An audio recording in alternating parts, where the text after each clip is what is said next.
Yes, Senator Amy. Sorry, Mr. Chair, sorry to interrupt, but there is an unmentioned and unlisted item which occurs actually in the budget.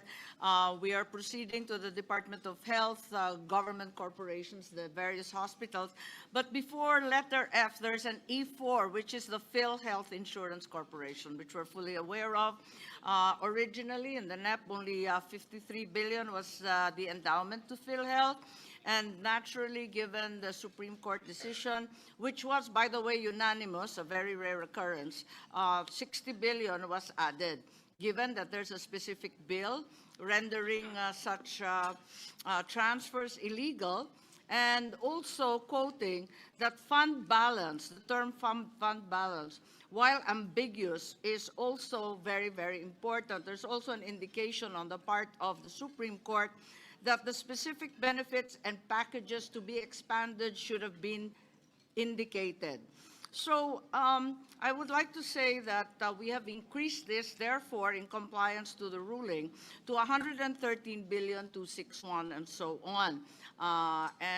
We are right to do so.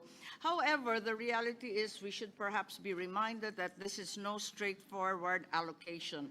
But in fact, it's in the nature of a refund of an illegal transfer. I don't think it's perhaps the topic or the agenda of this BICAM, but would it be possible to obtain a breakdown of exactly where this 60 billion went? Kasi kung tutuusin, pag susuma sa accounting po, ito na ang ikalawang release or ikalawang pagbibigay ng GAA sa PhilHealth. So, ang mahirap dito, para kang nag-double release. Kasi nagbigay na tayo noon, pagkatapos magbibigay ngayon, pero walang refund as such. I'm fully aware that the Constitution requires that there should be a GAA allocation for any release of any government entity. However, it should be kept in view that this is like a second release na. So anong ginamit? Anong pinaggamitan ng 60 billion? Pwede ba magtanong nun? At ang problema nito, parang ikalawang release na to. Pagbabawalan yan kapag accounting firm yan. Isa yon. Ikalawa, there are far-reaching effects for other GOCCs and GFIs. Naiisip ko lang na halimbawa yung fund balance na sinasabi excess funds ng Land Bank at ng DBP were transferred to the Maharlika Fund, jeopardizing and violating perhaps both banks' minimum capital requirements. Kasi napilitan magbigay ulit ng pera dun sa dalawang bangko at baka manganib sila at sa kakulangan. They had to be topped up. So, kapag susundan natin itong Supreme Court Precedent, baka humiyaw lahat ng government corporations na yung pinagkukuha sa kanila na sinasabing profit nila o excess funds or fund balance, dapat isoli sa kanila sa kada GAA. Yun lang po, naisip ko lang at mahirap na. Thank you very much, Senator Amy. To answer the query, I will defer to Senior Vice Chairperson Albert Garcia, who defended the budget of the DOH. Thank you, Madam Chair. Very good points raised by Senator Amy, particularly kung saan nagastos yung 60 billion. I'm sure gusto rin malaman ng ating mga kababayan. So during the budget deliberation and defense of the DOH, tinanong din po namin exactly itong query na ito. And break down po nila yung 60 billion, out of which 27.45 billion napunta po dun sa nabanggit kanina yung public health emergency benefits and allowances for healthcare and non-healthcare workers during COVID-19. Ito po yung matagal ng utang, pero finally ay nabayaran na po last year, if I'm not mistaken, galing po dun sa 60 billion. So that's 27.45 billion. Then an additional 10 billion dinagdag po sa medical assistance to indigent and financially incapable patient or MIFIP. So that's an additional 10. Tapos 4.1 billion napunta po sa procurement of various medical equipment for DOH hospitals, LGU hospitals, and primary health facility. And another 3.37 billion napunta po sa tatlong DOH health facility. And another 1.69 billion napunta po sa Health Facilities Enhancement Program or HFEP. At 13 billion po, ito yung napunta sa government counterpart for financing para po sa mga foreign assisted projects. So, majority of the 60 billion napunta rin po sa health, except for that 13 billion na nilagay po sa counterpart para sa mga foreign assisted project ng ating gobyerno. Parang yun, kaduda-duda. Bakit ginamit yung PhilHealth funds para sa foreign assisted projects na iba-iba naman ang pakay, hindi naman necessarily para lamang sa kalusugan. So, eto ang problema dyan. At isa pa, kailangan sumunod din tayo, tumalima rin tayo dun sa judgment ng ating Korte Suprema na sabihin kung saan na naman gagamitin itong panibagong 60 billion. Siguro, liwanagin ng DOH, sabi ng Korte Suprema, the specific benefits and packages to be expanded. So dapat ilista na rin nila yung 2026, wag lang natin ibigay yung 60 billion as refund, bahala na kung anong breakdown, at kung saan-saan na naman, baka maligaw na naman 13 billion. Walang ganyanan. Tama Mr. po, Chair. Madam Chair, yung sinabi ni Senator Amy. This was done before the Supreme Court decision at nag-decide na po yung Supreme Court na talagang mali. Kaya sinosoli po natin. And to the other point that was raised by Senator Amy, ganito rin po ang ginawa ng ating chair during the budget deliberation nung DOH na siya mismo nag-question and I had a hard time defending the budget kasi pinressure po niya talaga ng ating chair yung PhilHealth to come up with specific packages nang sa ganon ay agarang maramdaman nung ating mga beneficiary. So tama po kayo and hopefully ay naririnig po ito ng ating liderato ng PhilHealth para maglabas na po ng mga malinaw at expanded na health packages. Salamat po. Madam Chair, Chairman Mr. Chair. Gatchalian, pwede bang i-require yan sa PhilHealth na yung 60 billion, medyo may breakdown konti?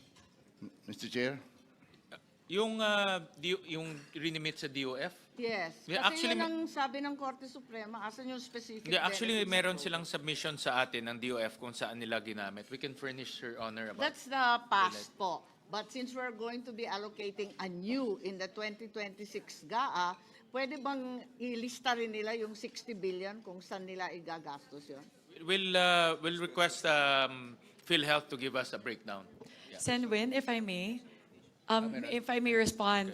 Senator Amy, actually, medyo grinil ko po yung PhilHealth with regard to that. Nagkainitan nga po kami at around 12 midnight during the deliberations. I actually asked them to do an actuarial study because they keep on telling us that it's all going to just ensuring that they are operable. Sabi ko, hindi. Dapat i-expand nyo yung benefits package ninyo, dapat gamitin yan para ibaba yung premium contributions ng members, dapat bayaran ninyo yung accountability ninyo sa hospital, hindi po sila makakommit. So, ano po, I've been asking for that data po from PhilHealth for the since September actually, since mid-September, and until now po, they're not able to give that information. Salamat, Chair. Kung maaari, isama na natin sa budget. Malaki-laki yung 60 billion. Bakit hindi ibiyak yan? Mamaya, mapunta naman sa kung saan-saan government counterpart ng FAPS na hindi natin alam at walang kinalaman sa kalusugan ng ating mga kababayan. Tama, Mr. Hindi naman Chair. tama yun. We'll recognize Senator Pia. Yeah. Merong special provision actually to kung saan paggagamitan yung 60 billion, but we'll allow Senator Pia to elaborate on that and also on the PhilHealth issue. Mr. Chairman, just a very short response on that matter. The health advocates would actually prefer that there are no specifics on how that would be used. That the PhilHealth board would be able to make that determination. We do have a special provision which is still very general in nature. It's a continuous implementation of the zero balance billing, introduction and scale-up of benefit packages for catastrophic and high-cost conditions, expansion of coverage for outpatient and yakap, and implementation of the DRG. Ito yung DRG yung papalit na sa case rates. So, ganun ka-general naman yung special provisions natin. And to be clear, it says including but not limited to. We just want these provisions, which are already programs of PhilHealth, to be implemented. Anyway, Gusto ko lang maliwanagin dahil mabuti na nakikinig yung taong bayan na yung 60 billion ng PhilHealth na yan, this conference will deny exactly where it went yung pera. Hindi po sa Facebook na babasa mo na itong 60 billion ginamit sa flood control.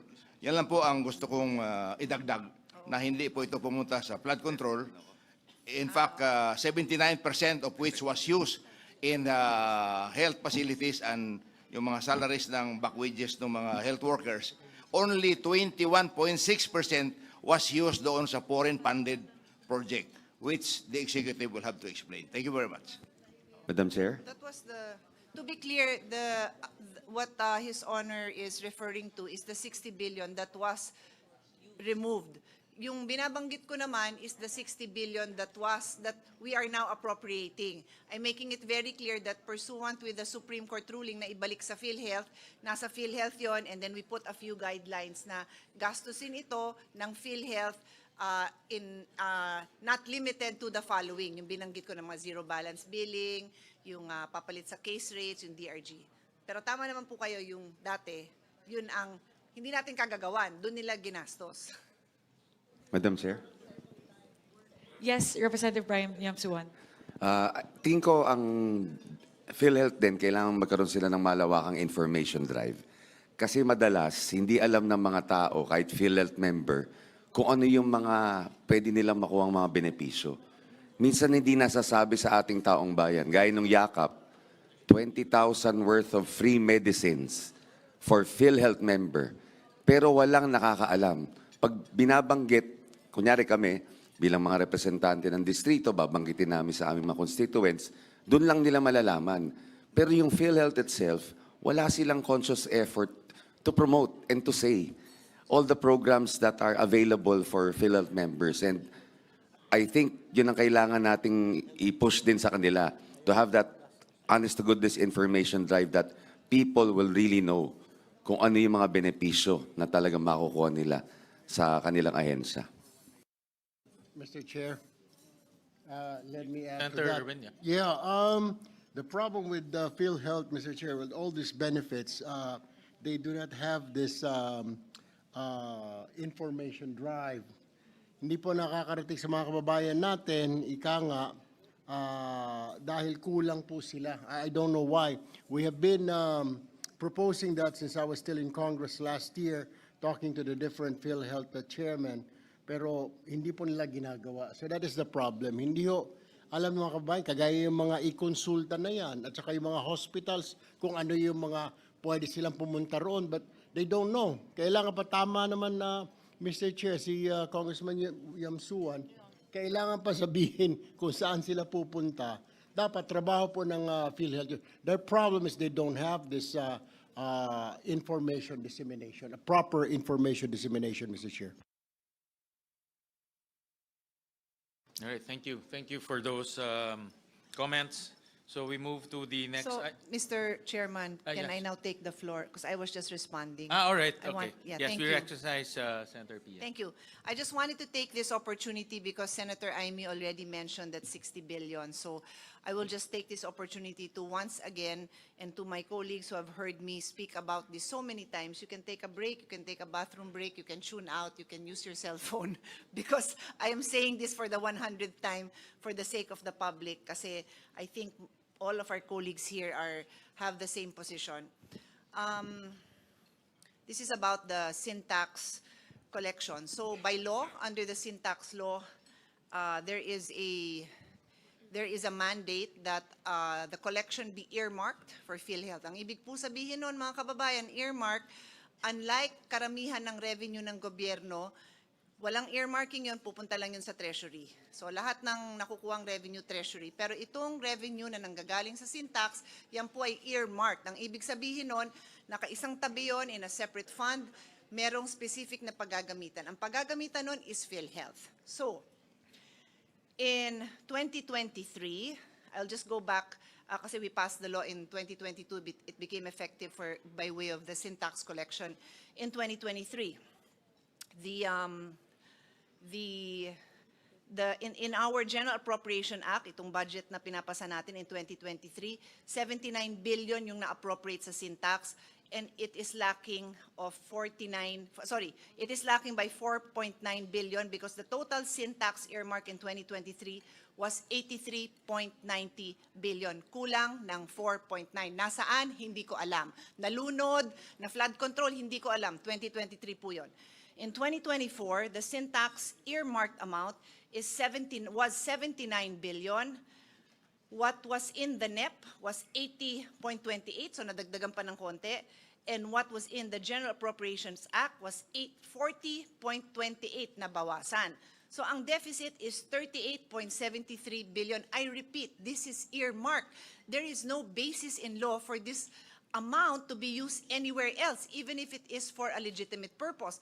Walang naka-earmark na Syntax para sa ibang purpose. Ito po ay dapat nasa PhilHealth. Kulang ng 38.73 billion in 2024. In 2025, the Syntax earmarked amount was 69.81 billion. Ang nasa NEP is 53.13 billion. Ang nasa GAA is 0. So ang kulang is the whole amount, 69.81 billion. Nawawala, nasaan?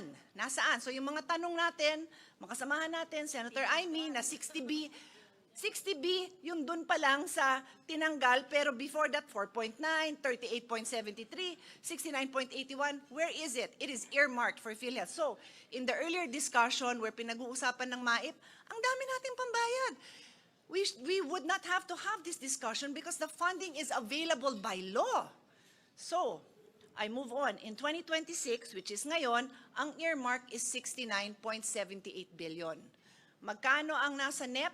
53.26 billion. Ano kulang? 16.52 billion. We have the power. Ladies and gentlemen, tayo dito. Wag na natin gayahin yung 2023, 2024, and 2025 GAA. We have the power to reinstate the 16.52 billion.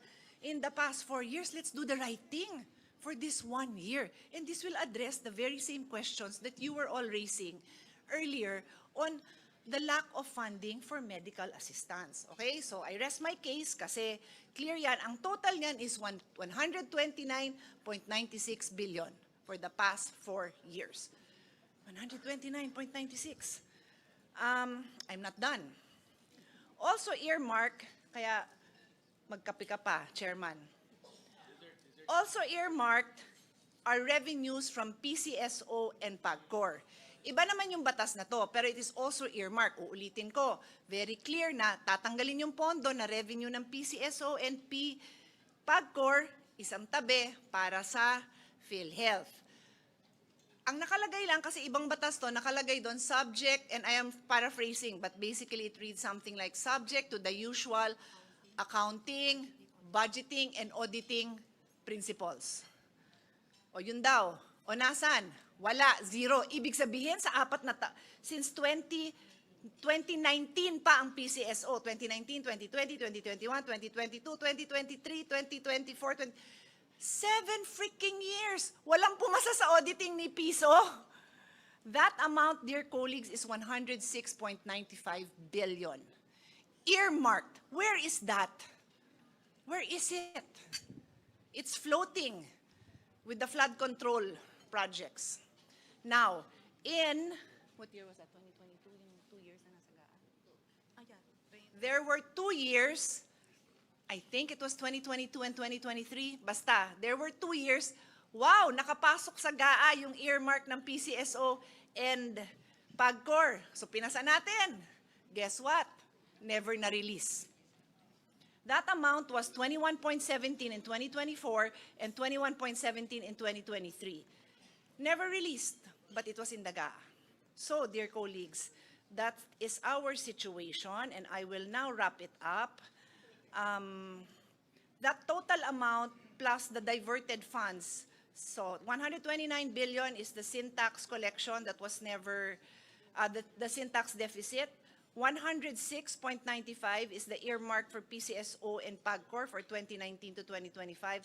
And then the diverted funds of 60 billion, if you add that all up, it's 296.91 billion, almost 1/3 of a trillion.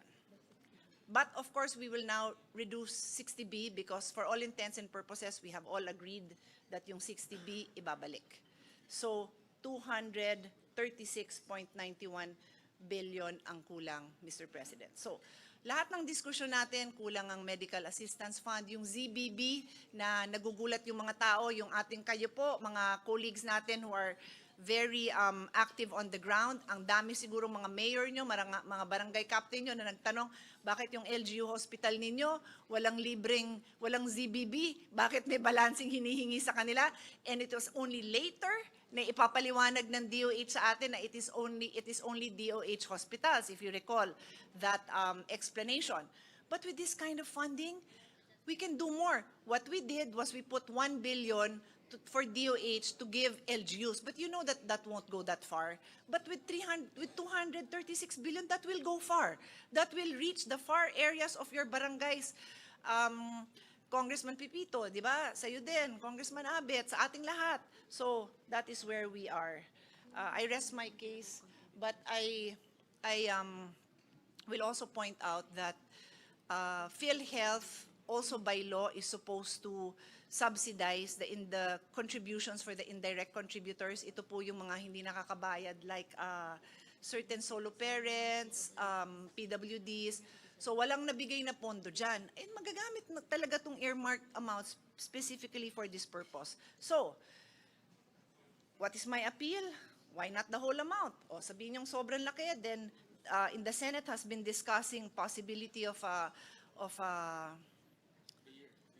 3-year plan. Maybe the chairman can expound on that. But for me, let's do the right thing this year.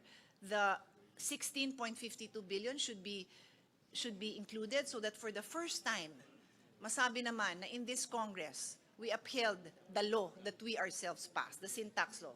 So 16.52 billion yung kulang po this year. Yun lang po, Mr. Chairman. Thank you very much to everyone for your patience. I know all of my colleagues here, they have participated in our discussions on this. So kasama na sila dyan, seconding, thirding the motion on this. Thank you. Mr. Chair, yes, short lang. Mr. Chair, can I be recognized? Yes, Senator Lauren. Thank you, Senator Pia, for putting that on record. Yes, we discussed that in plenary, and I was hoping that at least a 16B would be completed and we could find it in the BICAM. Unfortunately, it looks like it cannot be completed because it should have been in the NEP, diba? It should have been in the NEP. But what the NEP of 2027 can do is to include the whole 129.96B. I hope, and we're serving notice to the executive to put that in the president's budget of 2027 so that yung kulang sa NEP as discussed by Senator Cayetano would be complete. So thank you for putting that on record. I'm sure our colleagues in the House agree. And kung ganyang karami ang pondo ng PhilHealth, hindi na kailangan mag-beg ang mga ma-IFIP o pagpasok sa ospital at yung 10% na tinatawag na indirect members or the invisible sector, lahat na ng facilities sana libre na lang. Hindi na kailangan pipila pa sa guarantee letter. Yun naman ang gusto natin lahat mangyari, di ba? Oo. So, Mr. Chairman. that's it. Madam Chair, Mr. Chairman, I agree with Senator Cayetano. This is law. And law, under the rule of law regime, we should follow the law. So first, but what has happened before, because of fiscal space, may be difficult. But what you would like to agree to and propose is what Senator Cayetano is saying, that at least for this year, we do it right. And how much is that again? Senator? We add 16.52 billion. 16.52. And I therefore so move that we will do it right this time following the earmark amounts which can never be given to other purposes, but should always be to PhilHealth. And so therefore, that is what we would like to do, Mr. Chairman, to make the right thing at this moment. Now, for 2027, let us see if we have fiscal space for 126 back amounts of the amounts earmarked by law, not given to PhilHealth. But this year, I think we should do this. Senator Pia is urging us to do what is right. I support the good senator. Thank you. Thank you. Thank you for that very important discussion. So we move to the Department of Health. These are the budgetary support